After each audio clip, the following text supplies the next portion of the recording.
Welcome back. Today we're going to be talking all about MyWhoosh following my 6 months training and racing on the platform. Let's dive in.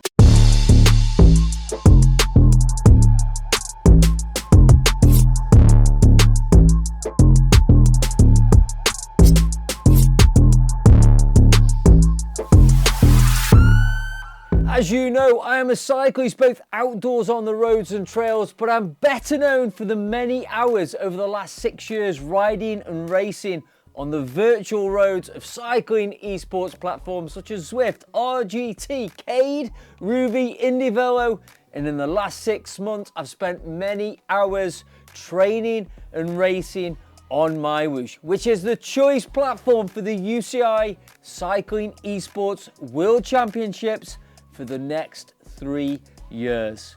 Before I recorded this video, I wanted to ensure I had given time to MyWhoosh for both training and racing to ensure I could give you an informed and balanced review of the platform. I didn't want my review to be a knee-jerk reaction following a single ride, and given the fact I've spent many hours riding in the last 6 years on Zwift, I wanted to ensure I fully understood the dynamics, the racing and the ethos of the brand before putting this video together. I also do want to caveat this review by saying typically my time on any of the virtual platforms is typically doing training programs or racing specific planned events. In the last 2 years since having a coach, I don't typically ride group rides virtually or turn up to random unplanned races. I highlight that because at the moment, although MyWhoosh do have some great community events which are being built really well with the teams and clubs on the platform, they certainly don't have an abundance of group social rides that you'll find on Zwift, for example. For me, that's okay because I've said I don't typically ride those anyway. I'm either training a workout or I'm racing. Just another quick note, I am going to leave some links down below for the platform and other useful links relating to cycling esports. Okay, so MyWhoosh is what I would call a cycling esports platform, and I could argue that is different to what Zwift created, for example, which is a cycling training platform. Although I know many of us watching, or many of you watching, and myself are Zwift racers. However, as Zwift racers, we all know a lot of the frustrations which come with the platform in terms of finish line accuracy, the validation of riders, and so on. If I look at my experience on MyWhoosh, those concerns have been addressed. So from a racing point of view, I do give great credit to the MyWhoosh team for building a platform that when racing feels credible and rewarding. And I'll dive into that in a little bit more detail. Personally, my racing experience so far on MyWhoosh has been awesome. The races are hard and demanding, but I'm racing knowing that all riders in the race have gone through the same rigorous pre-race validation process that I did before getting going. Yes, I know a lot of people say MyWhoosh copied Zwift and what they built, but that's not a bad thing. Zwift did some great things, and also if you're late to the virtual cycling party, what else can you do? Providing you improve upon what already exists. And I think in a lot of ways, I think MyWhoosh did just that from a racing standpoint. The other thing, and the reason why I wanted to get this video out so early in 2024, is that competition is a good thing, and having multiple platforms in the same space has already and will continue to drive the innovation of our riding experience across the platforms as they compete for our attention. So it's not a bad thing. Look, I still ride a lot on Zwift, and I don't see that changing for the time being. For as long as Zwift Racing League is on Tuesdays, I'll be there. However, MyWhoosh Sunday Race Club experience has been phenomenal. And to top it off, I genuinely took home prize money in November finals, which I can tell you was significant and helped out quite a bit at Christmas. As most of you know, I am no top-end racer, and in fact racing category 3 currently on the MyWhoosh platform. So MyWhoosh are genuinely pumping money into the sport and putting money in athletes' pockets, and I know a lot of top racers are making a reasonable living from racing on MyWhoosh. Anyway, let's dive in and take a look and highlight some of the things I like about MyWhoosh, but also I am going to highlight some of the areas where I think MyWhoosh need to spend some of that money and some of that time to develop and improve. Just before we do though, if you're enjoying this content, don't forget as always to smash the like button, subscribe, and let me know your thoughts and comments on MyWhoosh and the other platforms and cycling, esports and racing down in the comments below. Okay, so firstly, MyWhoosh is a very well-designed, aesthetically pleasing experience when it comes to the home screens, building your avatar, and especially the virtual worlds in which we are going to be riding. This does mean it can be quite demanding, however, on whichever device, whether that's a mobile device or a PC, which MyWhoosh currently operates on. I know that MyWhoosh just finished beta testing the Mac OS, and I believe we're likely to see Apple TV functionality in the future, and I think this could be a game changer for some people who've been thinking about trying the platform. Okay, diving a bit deeper and taking a look at the home screen. It is well laid out, and I have to say that the workouts and training plan builders are excellent. And if you're rolling into 2024 and need some structure in your plan, then look at some of these plans that are already on the platform. They offer a great starting point, and that's not surprising given you have the likes of the former UAE Team Emirates professional coaches writing those plans. The feature I really love here though is the calendar function. Being able to see all my workouts, the events planned out in this format is really first class. And for me, this has seamlessly pulled in all my workouts and all my training data from Training Peaks. Also, once the workout's done, the same integration pushes that workout data and race info out to Strava, Training Peaks, for example. The other thing you're going to find on the home screen, of course, are the events, which is where you'll find the group rides and the races, and also you're going to find your garage here on the home screen. This has all your bikes, your wheels, jerseys, helmets, for example, and similar to its competitors, this will build slowly as you grow your riding experience and unlock different levels.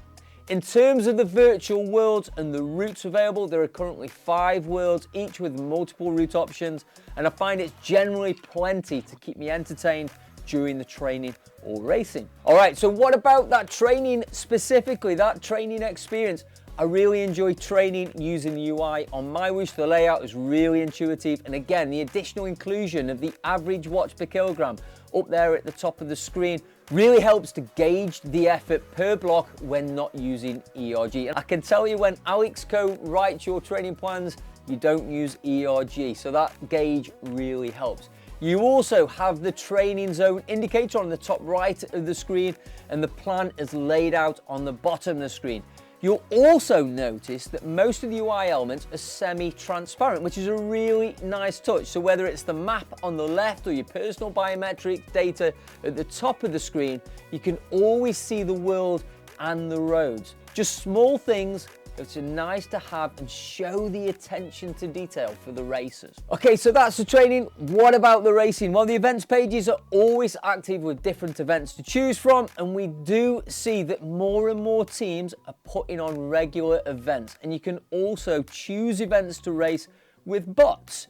I know a lot of people on some other platforms such as IndieVelo love to use bots, and I think that's really great and a really cool option. It's not for me, however. I prefer to race people if I'm racing, but I understand that's a personal choice. I think the most popular and well-known events are the Tune-Up Tuesdays, and then the big one, which is the Sunday Race Club. This is what I have been racing through late 2023, and this is where the big gun races and the big bucks can be made. When I say big gun races, I mean across all categories, so don't think you have to be smashing 5 watts a kilogram an hour to be competing.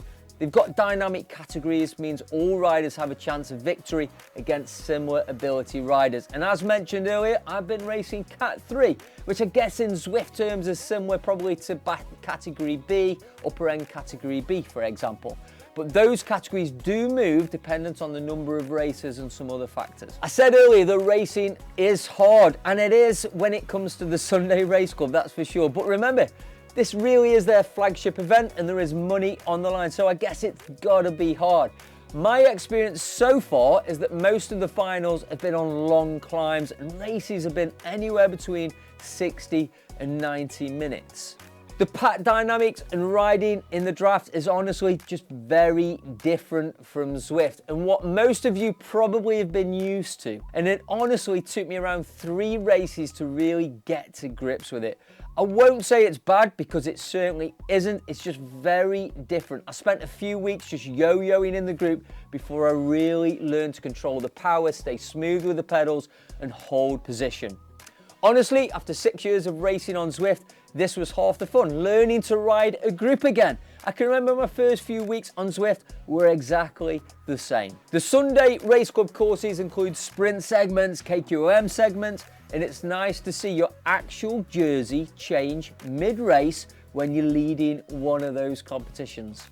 All right, so let's get into what I really like about MyWhoosh. As mentioned, you've got the calendar and the whole solo training experience, which is fantastic. Secondly, when it comes to racing the Sunday Race Club, you need to jump through a few hoops to race. You need to do a power passport test, which is easy enough to find and to do. You need to do a video for your height and your weight. You need to send this over to MyWhoosh. You also do need to dual record your power output using a secondary device, providing you've got one, of course. However, MyWhoosh have built in the secondary power source tool, so no need to dual record using a head unit and then upload later on. It's all built into the platform. For me, all of the above is not an issue, and in fact it's a big positive and a big step forward, in fact, for validating the sport at all levels. I know this is going to impact the accessibility for the Sunday Race Club specifically for some riders, but saying that, there is lots of other events and races on MyWhoosh where you don't need to do those things. The other aspect I like about MyWhoosh experience so far is the community and the clarity, and I'll come on to that clarity just in a little bit. But firstly, I do see the community building and I see the same regular avatars and names each Sunday when racing the Sunday Race Club. This has really started to give the race a lot of personality. Alongside that, the teams and riders are putting on more and more events. And also, I see the MyWhoosh team engaging with the community across social media channels and Discord. I think this is really important. I've seen MyWhoosh coaches give personal comments and insights on community rides, but also on those community platforms, which I think is really, really cool. Finally, before we get into the not so great areas, what I mean about clarity, if you're a new team or rider coming over to try MyWhoosh and you want to get your event on the platform, or you'd like to even to get your team's kit into the game, there is clarity on how you can do that. MyWhoosh make it really clear what teams and riders need to do in order to get events and get the kit on your platform. And I can't say the same about some other platforms. Oh yeah, and let's not forget, MyWhoosh is also free to use, or at least it is for the moment, I guess. All right, let's get on to where I think MyWhoosh needs to improve. The draft dynamics, as I mentioned, is very different from Zwift, and it's not easy to hold your position. Although I could live with it for now, I do think it needs to improve and add some elements just to be able to hold that position in the bunch a little better. All right, the second not so great point, again, is the community. This is a tough one though, because it's like a chicken and egg scenario. It's building, and as mentioned, we see events growing, but at the moment, for example, when I turn up to Zwift and ride with one of the robo pacers, you know you're gonna have people around you and some good community chat. That does not exist in the same way on MyWhoosh right now, and outside of the races, when I've been training, there's a lot less riders in the world at the same time, but hopefully this will come. Finally, it's about the accessibility. MyWhoosh is a great platform. It looks amazing, but as mentioned, it is very demanding on a PC and mobile devices. Hopefully, with the release of the macOS and hopefully Apple TV sometime in the future, this will solve some of those issues. So that's it. That's my experience and insight into MyWhoosh of the last 6 months of me racing and riding over on the platform. In summary, for me, this platform is at the front of the pack when it comes to legitimizing community and elite level racing, and they're doing a great job of highlighting the riders across all categories in their weekly broadcast of the Sunday Race Club. And I look forward to seeing what they're gonna do with the UCI World Championships later in 2024. Maybe we'll see some more pro riders having a serious go on the platform. I think the switch to October for the Worlds might make this possible for some of those pros. With that said, thanks for watching. I'm going to be doing some more deep dive videos into specific parts of MyWhoosh over the next few weeks, so don't forget to subscribe. Wishing you a fantastic 2024. See you soon for more cycling esports content.